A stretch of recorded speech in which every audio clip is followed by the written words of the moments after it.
estamos de vuelta con la quinta sesión del Congreso. Esta sesión tratará sobre el impacto de la inflación en la toma de decisiones por los consumidores, una perspectiva desde la educación financiera. El ponente de esta sesión será don Juan José Torres, que es profesor colaborador del Departamento de Economía Aplicada, Política Económica, Hacienda Pública y Economía Política de la Universidad de Málaga. Cuando quiera, don Juan José. Buenos días, muchas gracias. Como ha comentado, el tema de esta ponencia es el impacto de la inflación en la toma de decisiones por los consumidores. Y nos hemos tomado la libertad de subtitularlo La toma de decisiones en un mundo sin inflación. Tras una breve introducción, el apartado segundo lo vamos a dedicar a describir cómo la inflación influye en la toma de decisiones de los agentes económicos. En el apartado tercero se describe cómo el Banco Central Europeo intenta asimismo influir en las conductas de los ciudadanos para mantener la estabilidad de los precios cerca del objetivo del eurosistema. En el apartado 4 repasamos la literatura económica más reciente sobre las causas de los bajos niveles de inflación y terminamos con un breve apartado de conclusiones. La inflación es uno de los temas centrales de estudio de la macroeconomía y se define como el incremento continuado del nivel general de precios. Y hacemos hincapié en continuado y nivel general. No basta con que suba el precio de un bien o de dos, sino continuado y nivel general de precios. Y como en muchos otros temas, no existe entre los economistas un consenso total sobre los fenómenos que originan graves episodios inflacionarios, ni sobre los efectos exactos que provoca en la economía. Una discusión clásica de la economía es si las graves crisis inflacionistas tienen en su origen causas reales, como desajuste entre la oferta y la demanda, o causas monetarias, como el aumento de la cantidad de dinero en circulación. Ello ha dado lugar en la economía a dos grandes corrientes o escuelas economistas, los keynesianos y los monetaristas.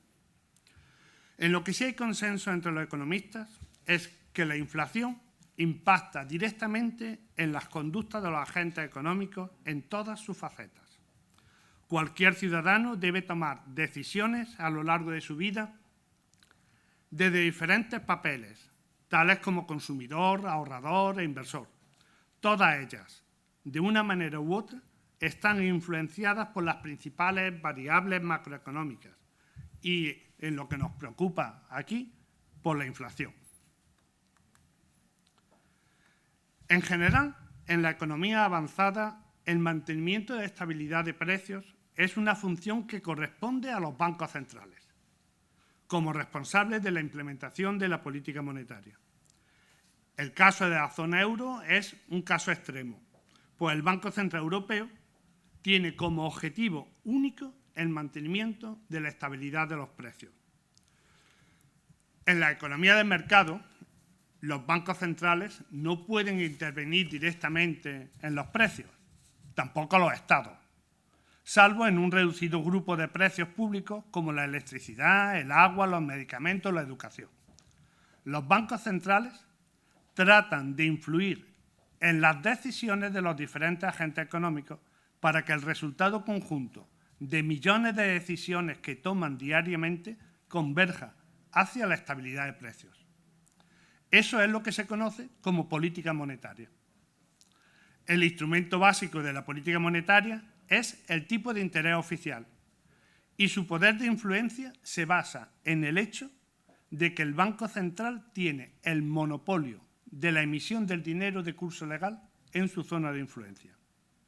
A través de los préstamos que el Banco Central realiza a los bancos comerciales para suministrarles la liquidez necesaria, las modificaciones en los tipos de interés oficiales se acaban transmitiendo a toda la economía mediante complejos procesos donde millones de agentes toman sus decisiones que conocemos con el nombre de mecanismos de transmisión de la política monetaria.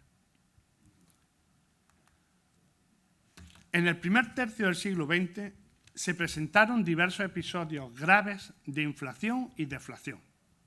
Sin llegar a los efectos dramáticos de descomposición económica, social y política de los procesos de hiperinflación vividos en Alemania tras la Primera Guerra Mundial, las economías occidentales vivieron un periodo inflacionista en las décadas de los 70 y 80, tras el estallido de las sucesivas crisis del petróleo. El shock de oferta provocado por la brusca subida de los precios del petróleo hizo coincidir simultáneamente caídas del PIB con fuertes subidas de los precios. Es lo que se llamó estanflación, estancamiento más inflación. En el extremo opuesto, los procesos deflacionistas no han sido frecuentes en la historia reciente. La Gran Depresión de 1929 puede considerarse el paradigma de un periodo deflacionista, como consecuencia de la gran crisis financiera que se originó en Estados Unidos y que rápidamente se extendió por todo el mundo industrializado en mayor o menor grado. El New Deal de Franklin Delano Roosevelt en 1932, inspirado en los desarrollos teóricos de Keynes, puso las bases para la recuperación de la economía de los Estados Unidos. Igual que se ha señalado en el caso de la inflación, sin llegar a los niveles de la Gran Depresión, en Japón, desde la década de los 90, se viene registrando un proceso de bajo crecimiento del PIB y bajo crecimiento de los precios, incluyendo varios periodos de tasas negativas del índice de precios. En esta década perdida, como se le conoce, cuyos efectos llegan hasta hoy, 3 décadas después, los tipos de interés oficiales del Banco de Japón llegaron al 0%, lo que se conoce como el límite inferior de los tipos de interés, en una política monetaria atrapada por la conocida como trampa de la liquidez, como Paul Krugman ha estudiado, en la que la política monetaria expansiva surte efectos nulos o muy limitados en el PIB y en los precios. Fíjense que desde febrero del 2016 el tipo de interés oficial de Japón se sitúa ya en terreno negativo, menos 0,10%. Entre los analistas económicos se ha acuñado el término de japonización para reflejar situaciones similares en otras economías. A partir de los años 90, en un entorno de globalización creciente, se inicia un largo periodo de estabilidad de precios en la práctica totalidad de las economías avanzadas, que se acentúa desde la gran recesión de 2008 y, en el caso de la zona euro, la posterior crisis de la deuda soberana de 2010-2011. En los primeros momentos de la crisis financiera, los precios cayeron menos de lo que predecían los modelos teóricos y econométricos, llegándose a acuñar el término de desinflación perdida. Sin embargo, tras la segunda recaída de la tasa de crecimiento económico, provocada por la crisis de la deuda pública en la zona euro, a pesar de que el Banco Central Europeo había puesto en marcha medidas de política monetaria expansiva sin precedentes, los precios sí cayeron esta vez, llegando a terreno negativo en 2014.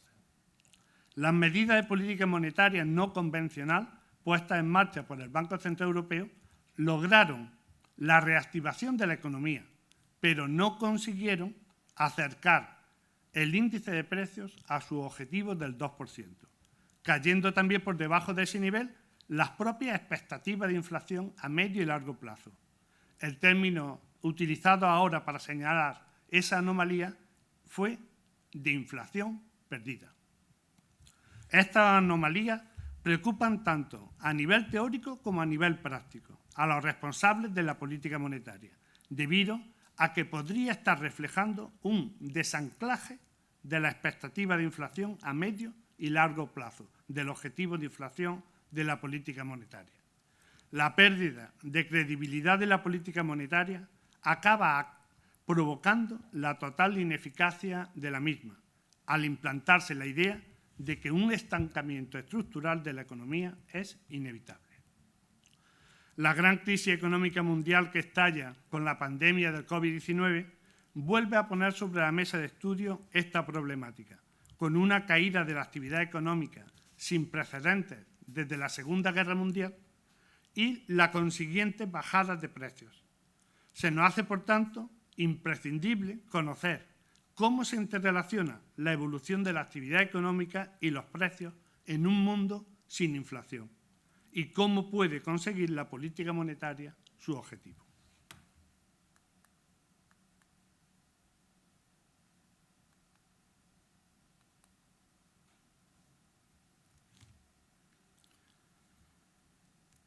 Las distorsiones de la inflación en la toma de decisiones.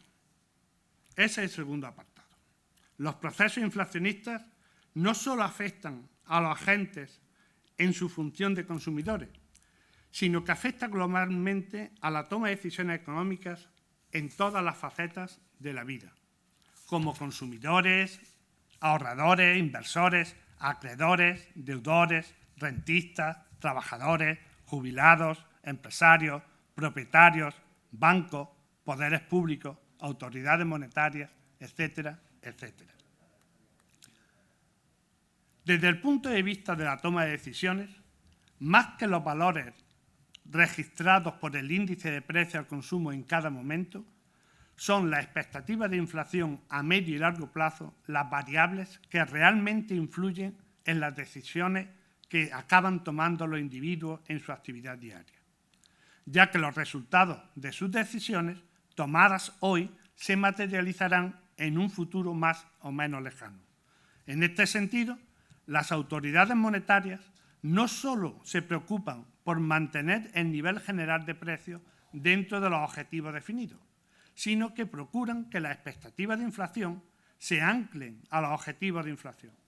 El anclaje de las expectativas es una medida de la credibilidad de la política monetaria, ya que los agentes y predictores profesionales confían en que el Banco Central adoptará las medidas que sean necesarias para que el índice de precios converja hacia el objetivo de medio y largo plazo. De ahí la preocupación del Banco Central sobre la tendencia a la baja de las expectativas de inflación en la zona euro, alejándose del objetivo del eurosistema.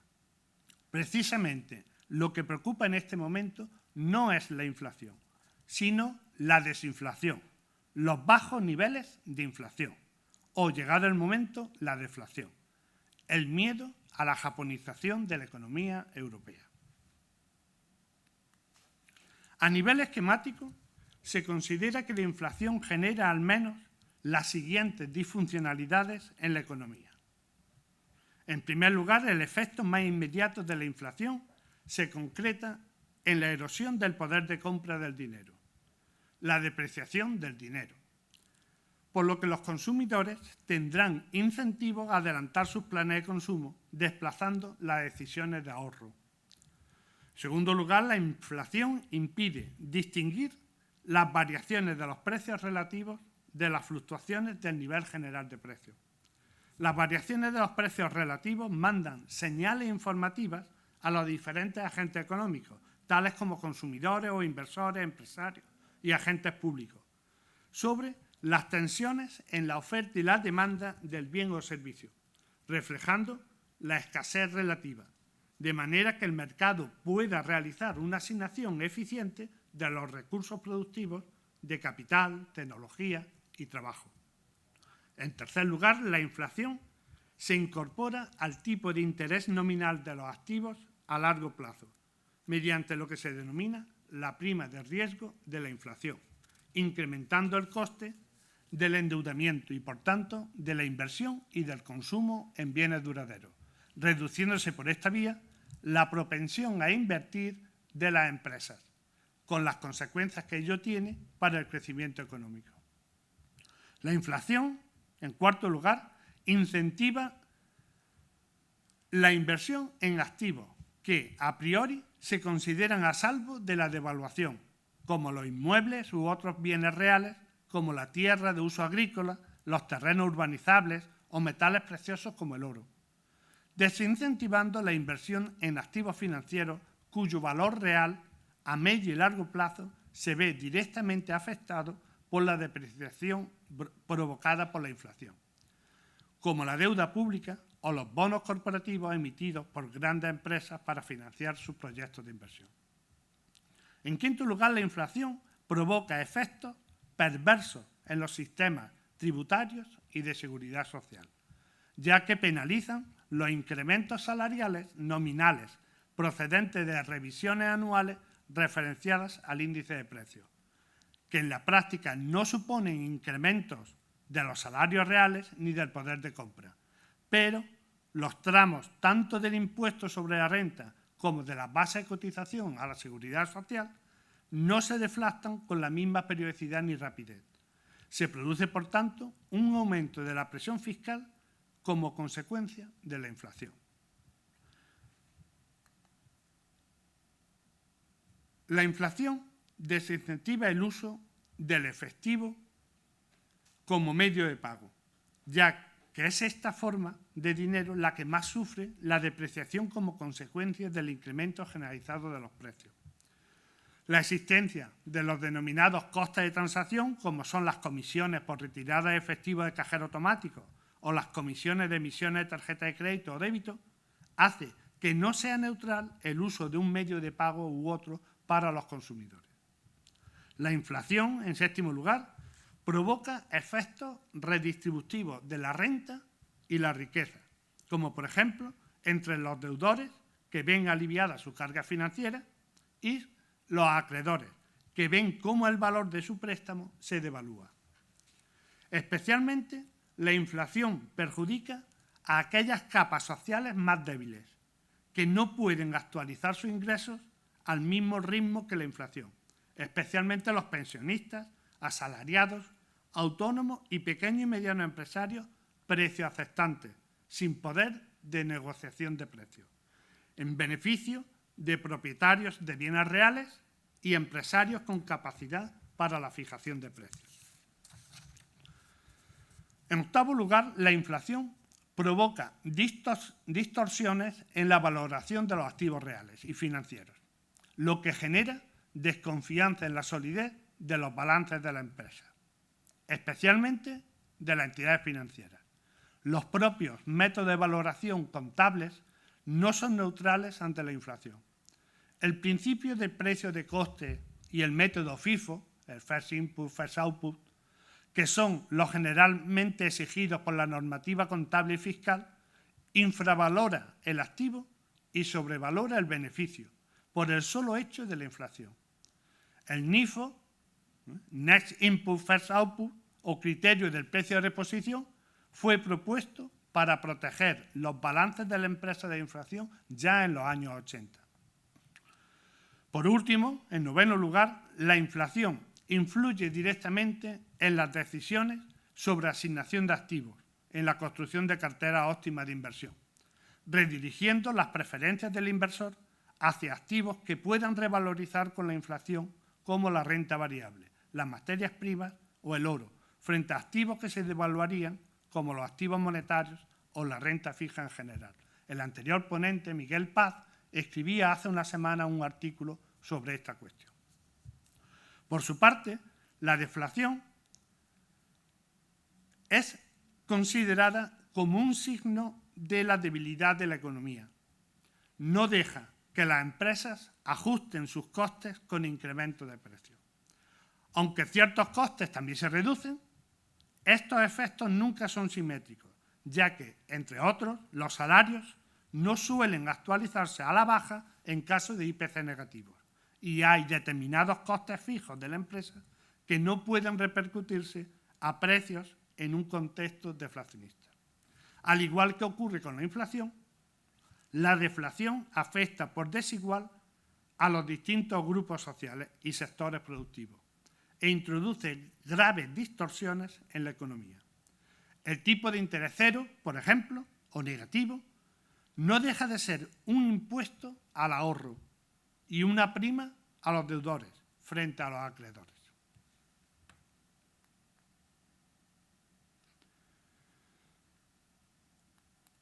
Pasamos a ver cómo afronta el objetivo de estabilidad de precios la política monetaria del Banco Central Europeo. Los estatutos del Banco Central Europeo, en su artículo 2, fijan como objetivo primordial el mantenimiento de la estabilidad de precios. Señala que siempre que no ponga en riesgo su único objetivo, podrá apoyar las políticas económicas generales de la Unión Europea, contribuyendo a la consecución de sus objetivos. Otros bancos centrales cuentan con un mandato más amplio, lo que les permite abordar la política monetaria con mayor amplitud de miras. Por ejemplo, la Reserva Federal Americana tiene asignados los objetivos de máximo empleo, estabilidad de precios y moderación de los tipos de interés a largo plazo. Cuando los precios son estables, los tipos de interés a largo plazo permanecen en niveles moderados. Así, los objetivos de máximo empleo y estabilidad de precios se consideran como el mandato dual de la FED, de la Reserva Federal. Por su parte, el Banco de Inglaterra tiene como objetivo garantizar la estabilidad de precios y, sujeto a esto, a apoyar los objetivos económicos del gobierno, incluyendo el crecimiento económico y el empleo. El objetivo de estabilidad de precios del Banco Central Europeo no es puntual, no es conseguir un determinado tipo de interés, sino que se define como el incremento anual del índice armonizado de los precios al consumo por la zona euro por debajo, pero cerca del 2% en el medio plazo. Se trata, por tanto, de un objetivo a medio plazo en una banda de fluctuación no delimitada, por debajo, pero cerca. En 2008, 2011 y 2018, agravándose en 2020 con la pandemia del COVID-19, los precios tienden persistentemente hacia abajo, lejos del objetivo del 2%, llegando puntualmente a tasas negativas. El Banco Central Europeo interviene en la economía para conseguir su objetivo de estabilidad de precios, fijando los tipos de interés oficiales con los que se relaciona con el sistema bancario, que son tres: el tipo de interés de las operaciones principales de refinanciación, el tipo de interés de la facilidad de depósito y el tipo de interés de la facilidad marginal de crédito.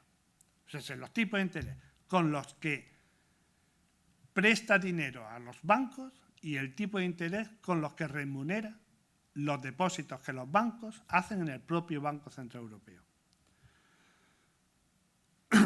Al mantener el monopolio de la creación de la base monetaria en la zona euro, con la fijación de estos tres tipos de interés, acaba afectando a toda la economía. Los procesos por los cuales las decisiones de política monetaria adoptadas por los bancos centrales afectan a las variables económicas como los precios, la producción o el empleo son conocidos como los mecanismos de transmisión de la política monetaria.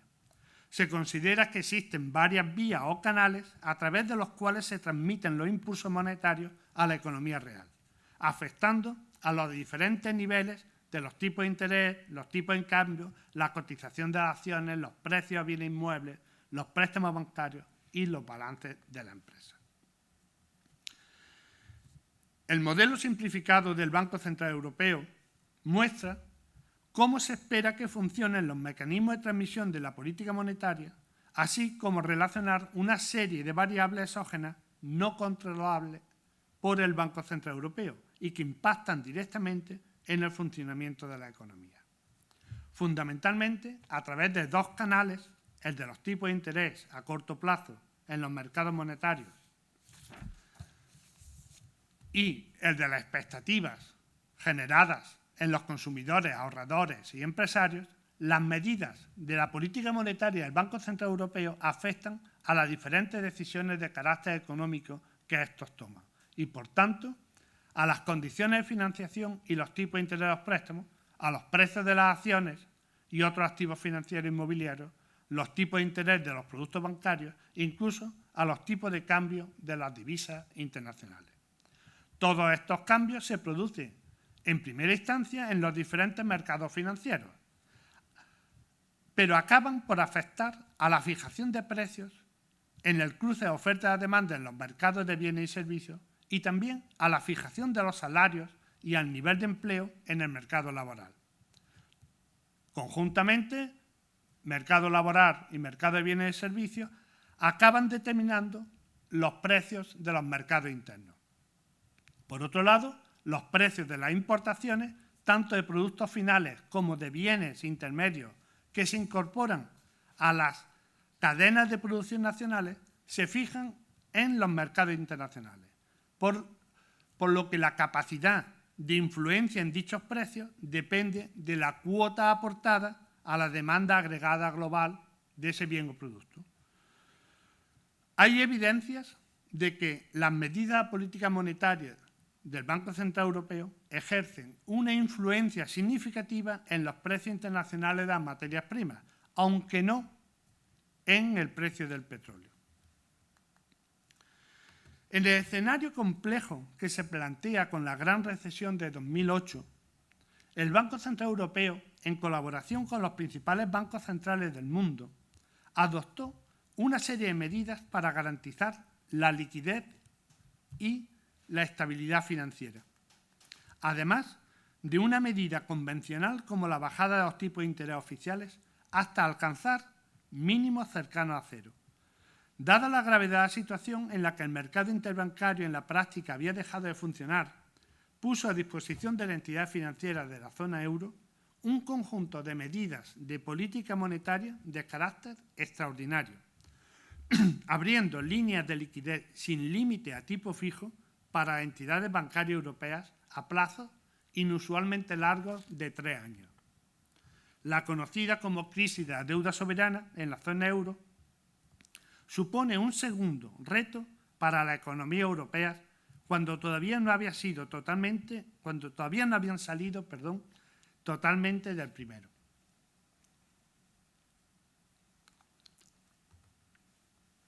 En 2011 se inicia un nuevo periodo de caída continuada del índice de precios, llegando a registrar tasas negativas durante algunos meses de 2015 y 2016. En junio de 2014 se dio otro paso definitivo en las medidas convencionales, traspasando el límite inferior de los tipos de interés, con tipos negativos de los depósitos bancarios en el Banco Central Europeo.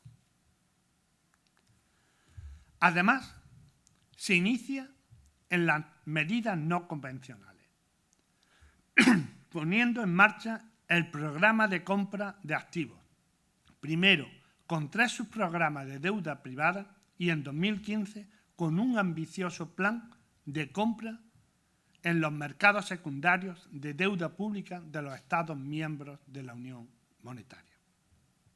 Hay que hacer notar que el Banco Central Europeo tiene prohibida la financiación directa de los Estados, por lo que está obligada a comprar la deuda pública en los mercados secundarios, a tenedores previos como bancos, fondos de inversión o compañías de seguros, nunca en los mercados primarios de los gobiernos. El volumen de compras mensuales, para que nos hagamos una idea de la importancia de lo que estamos hablando, ha ido adaptándose a las necesidades de intervención del Banco Central Europeo, llegando a un máximo de 80.000 millones de euros de compras mensuales entre abril del 2016 y marzo de 2017. Entre enero de 2019 y octubre del 2019, el Banco Central solo reinvirtió los vencimientos, pero a partir de noviembre de 2019 reinició los programas de compra por un importe de 20.000 millones de euros mensuales. En marzo de 2020, ya en plena crisis sanitaria por la pandemia del COVID-19, se han reforzado las compras con un importe de 120.000 millones de euros. Adicionalmente, el Banco Central Europeo ha lanzado un programa de compra para hacer frente a las consecuencias de la pandemia del COVID-19, el programa de compras de emergencia pandémica, por un importe de 1.350 millones de euros, con mayor flexibilidad en las cuotas de cada Estado miembros para tener en cuenta las situaciones específicas causadas por la gravedad de los brotes de COVID-19 en los diferentes países. Al cierre de septiembre de 2020, el volumen de activos incorporado al balance del Banco Central Europeo por este programa ascendía a un total de casi 3 billones con B de euros, en concreto 2,974 millones, de los cuales 2,2 billones correspondían a deuda pública. En el programa de emergencia pandémica, ya en septiembre había un total de 567 millones, de los cuales 510 millones corresponden a deuda pública. Esto nos da una idea de las magnitudes de las que estamos hablando. A pesar de la contundencia de las medidas de política monetaria del Banco Central Europeo, el índice de precios armonizado volvió a presentar una tendencia bajista desde octubre de 2018, habiendo entrado en terreno negativo a raíz de la pandemia. Aunque la incertidumbre que provoca la pandemia resta fiabilidad a cualquier ejercicio de predicción, lo que sí parece claro es que la recuperación de la actividad económica dependerá del grado de severidad que presente la pandemia y de la disponibilidad de vacunas o tratamientos eficaces. En cualquier caso, en todos los escenarios previstos, la inflación se mantendrá en niveles muy bajos, incluso negativos, durante bastante tiempo. En el cuarto apartado abordamos lo que se ha escrito sobre las causas de la baja inflación. Tras la gran recesión de 2008, se constatan una serie de anomalías o puzzles debido a que los precios parecían no reaccionar a la evolución de la actividad económica como predecían los modelos teóricos y econométricos utilizados por los bancos centrales y por los profesionales de la predicción econométrica. Estas anomalías han sido ampliamente estudiadas en los últimos años, preocupando tanto a los investigadores como a los responsables de la política monetaria, debido a que podría estar reflejando un desanclaje de la expectativa de inflación a medio y largo plazo del objetivo de inflación de la política monetaria, lo que acabaría llevando a la pérdida de la credibilidad de la política monetaria y, por tanto, a la total ineficacia de la misma. En este contexto, el Banco Central Europeo creó en 2016 un grupo de trabajo entre economistas del propio banco y de los 29 bancos centrales nacionales del Sistema Europeo de Bancos Centrales para profundizar en el conocimiento del escenario persistente de bajos niveles de inflación. Este grupo de trabajo ha generado una importante fuente bibliográfica. Posteriormente, tanto los economistas del Eurosistema como otros investigadores, especialmente vinculados a bancos centrales e instituciones como el Banco Internacional de Pagos de Basilea, han continuado aportando evidencia empírica sobre los bajos niveles de inflación en la eurozona y el resto de economías avanzadas. Sin ánimo de ser exhaustivo en absoluto, destacamos aquí los principales temas estudiados y sus conclusiones.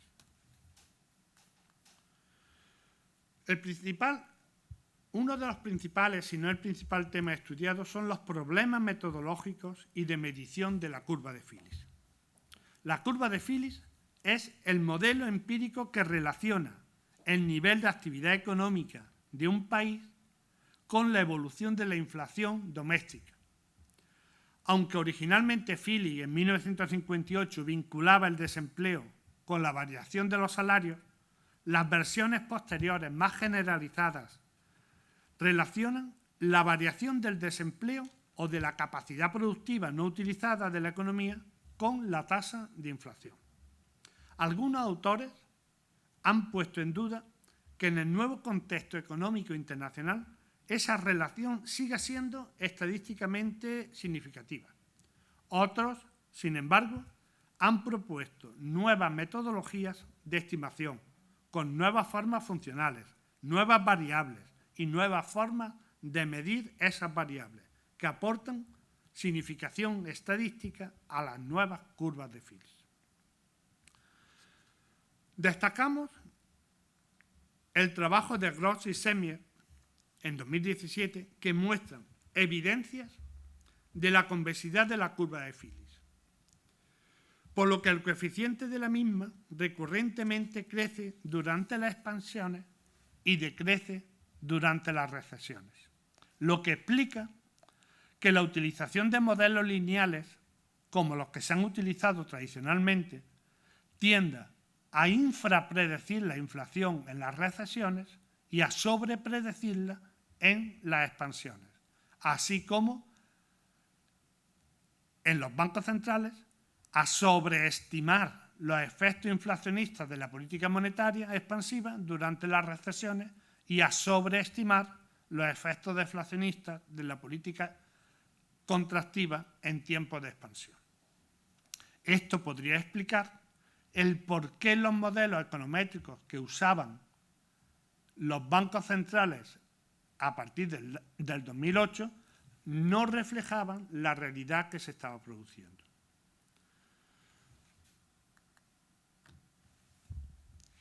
El incremento respecto a los efectos de la globalización, el incremento del volumen de importaciones de bienes y servicios finales y de bienes intermedios incorporados en las cadenas de producción internacionalizadas como consecuencia de la globalización de la economía, ha incrementado la interrelación entre los precios domésticos y los precios internacionales. Las limitaciones que el proceso de globalización impone a la política monetaria han sido ampliamente expuestas por las diferentes autoridades monetarias. Micolagium y Lodge no encuentran evidencias de la existencia de efectos directos de la evolución de la capacidad productiva global sobre los precios domésticos. Asimismo, la importancia de la inflación global sobre las previsiones de la inflación doméstica reside solo en su capacidad de marcar tendencias muy lentas en las tasas de inflación. Solo los precios internacionales de las materias primas afectan de manera significativa a los precios nacionales. Otro trabajo de Auer, Borio y Filardo presentan evidencia de que el comercio internacional de bienes intermedios, lo que se conoce como cadenas de valor global, es el canal por el cual las oscilaciones en nivel de actividad global se transmiten a las tasas de inflación domésticas, al incrementarse la competencia directa e indirecta en las diferentes economías. Esto, el efecto de las cadenas globales sobre los precios nacionales, debilita la eficacia de la política monetaria de los bancos centrales. Por último, Álvarez Gadea y Gómez Losco muestran, sin embargo, una relevante interdependencia entre la inflación de la economía avanzada, así como un factor común en todas ellas, el precio de la energía, especialmente el precio del petróleo. No obstante, la interdependencia entre las tasas de inflación subyacentes, sin tener en cuenta la energía y los alimentos, es muy reducida, tanto para los bienes industriales como para los servicios. Los efectos de las cuestiones demográficas sobre la inflación están también en discusión, aunque las conclusiones no son coincidentes. Hay una extensa literatura sobre el efecto deflacionista del envejecimiento de la población, fundamentalmente en Japón, pero no tanto en la zona euro. Este factor ha sido incluido en el argumentario oficial de las autoridades monetarias, aunque no todas las evidencias empíricas apuntan a las mismas conclusiones. Bobeica y otros muestran que el ratio de población en edad de trabajar como porcentaje de la población total está correlacionado con el índice de precios al consumo de la zona euro, Estados Unidos y Alemania, y que la ruptura de la tasa de crecimiento de ese ratio coincidió con la caída de la inflación a sus niveles más bajos. Pero en sentido contrario, Yuselio y Takat presentan evidencia de que un elevado porcentaje de población dependiente, de jóvenes y jubilados, se correlaciona con mayores tasas de inflación, mientras que un porcentaje elevado de población en edad de trabajar se correlaciona con tasas bajas de inflación. Estas conclusiones mixtas ponen también en duda los planteamientos de que el envejecimiento de la población estaría reduciendo el tipo de interés natural y el propio crecimiento potencial de la economía. Sin embargo, más recientemente, hace unos meses simplemente, en el 2020, Liz, Nickel y Papetti demuestran que en la zona euro la prolongada caída de las tasas de fertilidad y mortalidad inducen a una persistente presión a la baja del tipo de interés natural. Si la política monetaria no internaliza ese hecho, tendrá un sesgo deflacionista, como ha ocurrido desde los años 90. El incremento del consumo de servicios sanitarios relacionado con el envejecimiento, no sometido a la competencia internacional, introduce un pequeño sesgo inflacionista, pero no compensa en absoluto el sesgo general deflacionista introducido por la caída del tipo de interés natural. El comercio electrónico es otra cuestión en estudio. El comercio electrónico ha ampliado significativamente su cuota de mercado en las últimas décadas. De acuerdo con los datos facilitados por Eurostat, en 2019, el 20% de las empresas con más de 10 trabajadores de la Unión Europea vendieron online, mediante correo electrónico, web o aplicaciones, suponiendo un 18% del total de ventas minoristas, con un máximo de un 34% en Irlanda o un 33% en Bélgica.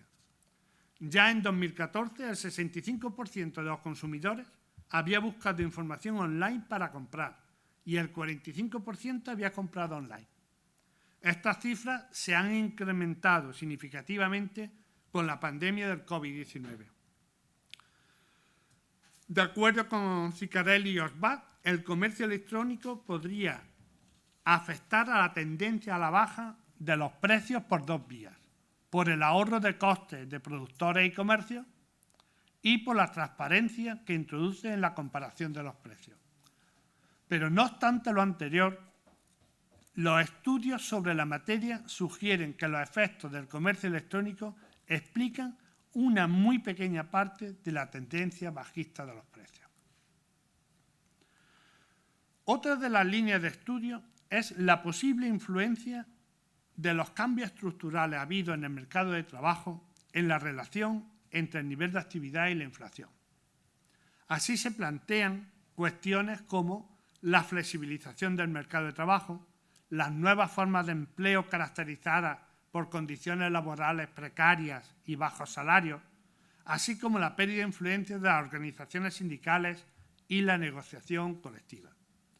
Stott y Watson verifican que la relación entre el empleo cíclico y la inflación ha cambiado muy poco a lo largo del tiempo en aquellas actividades no expuestas a la competencia internacional, pero sí que lo han hecho en los sectores con fuerte competencia internacional. Esser y otros encuentran evidencia de que los beneficios de las empresas están absorbiendo las oscilaciones de los salarios, sin traspasarlo a los precios, debido a que las empresas tienen ancladas sus expectativas de inflación al objetivo del Banco Central Europeo. Respecto a las tendencias bajistas de la expectativa de inflación a largo plazo, la preocupación de las autoridades monetarias es doble. Por un lado, se teme que se produzca un desanclaje de las expectativas del objetivo de inflación de la política monetaria por pérdida de credibilidad del Banco Central Europeo, generalizándose la idea de que es inevitable una deflación-recesión estructural. Por otro lado, preocupa la persistencia de los episodios deflacionistas, sobre todo en la situación actual de tipo de interés nulos, incluso negativos, donde la capacidad del Banco Central Europeo para aplicar medidas expansionistas hay que confiarla exclusivamente a instrumentos no convencionales como el programa de compra de activos. La evidencia empírica apunta hacia esta segunda línea, la persistencia de los episodios deflacionistas, que ralentiza la transmisión de la política monetaria. Lisiak y Palovita indican que las predicciones a largo plazo de la inflación de los últimos años son más sensibles a las predicciones a corto plazo y al índice de precios registrado, habiendo disminuido el importante papel del objetivo de inflación del Banco Central Europeo para la generación de la expectativa a largo plazo. Verifican, por tanto, un proceso de desanclaje en la expectativa de inflación.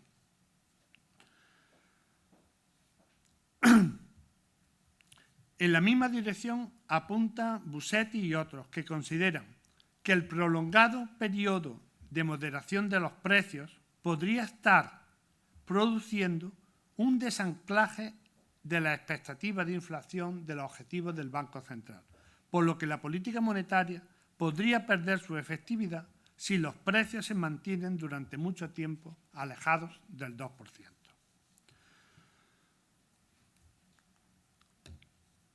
Por último, también se plantea si la política monetaria del Banco Central Europeo ha sido lo suficientemente efectiva para conseguir su único objetivo, que es la estabilidad de precios en la zona euro. Personalmente, ya mostrábamos en 2016 cómo los mecanismos de transmisión de la política monetaria no habían funcionado adecuadamente para que los elevados volúmenes de liquidez puestos a disposición de los bancos se materializaran en crédito a las empresas, especialmente a las pequeñas y medianas empresas. La mayor parte de la liquidez inyectada por el Banco Central Europeo en el sistema financiero ha acabado remansada en el propio balance del Banco Central, como depósitos bancarios, a pesar de estar remunerados con tipo de interés negativo. En el gráfico nos referimos a la zona azul oscuro, azul marino. Si la liquidez inyectada por el Banco Central Europeo no llega al tejido productivo vía canal del crédito, los efectos expansionistas de la política monetaria se verán muy mermados, si no anulados.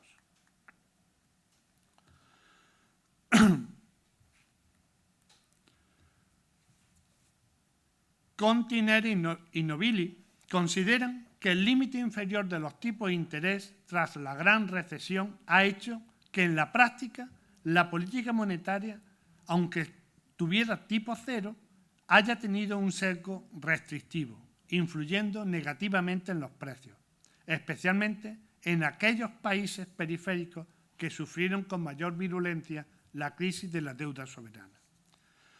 Sicarelli, García y Montes Galdón analizan cómo la adopción de medidas no convencionales de política monetaria afecta al anclaje de la expectativa de inflación. Aportan evidencias del deterioro del anclaje de las expectativas desde 2008 y cómo la expansión del balance de la Reserva Federal Americana contribuyó decisivamente a evitar el proceso de desanclaje y a revertirlo gradualmente. Hay que tener en cuenta en este sentido que la Reserva Federal inició su programa de compra de activos a finales del 2016 y el Banco Central Europeo no lo inició hasta 2015, casi 5 años después. Pues, terminando con unas breves conclusiones, hay que señalar que la inflación impacta en las decisiones tomadas por los diferentes agentes económicos, tales como consumidores, ahorradores o inversores, de manera que introduce graves distorsiones en el funcionamiento de la economía. Los bancos centrales, adoptando medidas de política monetaria, tratan de influir en esas decisiones de los agentes económicos para conseguir el objetivo de estabilidad de precios, contrarrestando o intentando contrarrestar las inercias inflacionistas. Desde la década de los 90, la inflación ha mantenido una tendencia bajista prácticamente en todas las economías avanzadas, acentuándose a partir de la recesión del 2008 y la posterior crisis de la deuda soberana en la zona euro. Preocupa a investigadores y autoridades monetarias que las expectativas de inflación a medio y largo plazo también se han visto afectadas por esta tendencia bajista, alejándose del objetivo del 2% del Banco Central Europeo. Los numerosos estudios realizados en los últimos años apuntan hacia una pluralidad de causas como el envejecimiento de la población, el comercio electrónico, la globalización de las cadenas de aprovisionamiento o los cambios estructurales en el mercado de trabajo. La propia metodología de medición de la relación empírica entre inflación y actividad, el desanclaje de la expectativa de inflación a medio y largo plazo y la efectividad de la propia política monetaria también han sido motivo de estudio en este contexto. Muchas gracias. Muy bien, muchas gracias, don Juan José, por su intervención. A continuación doy paso al turno de preguntas del público y veo que hemos recibido una pregunta que le paso a formular directamente. La pregunta dice así: si el BCE no actúa, ¿cree que nos podríamos encontrar en un periodo de estancamiento como el que ha vivido Japón?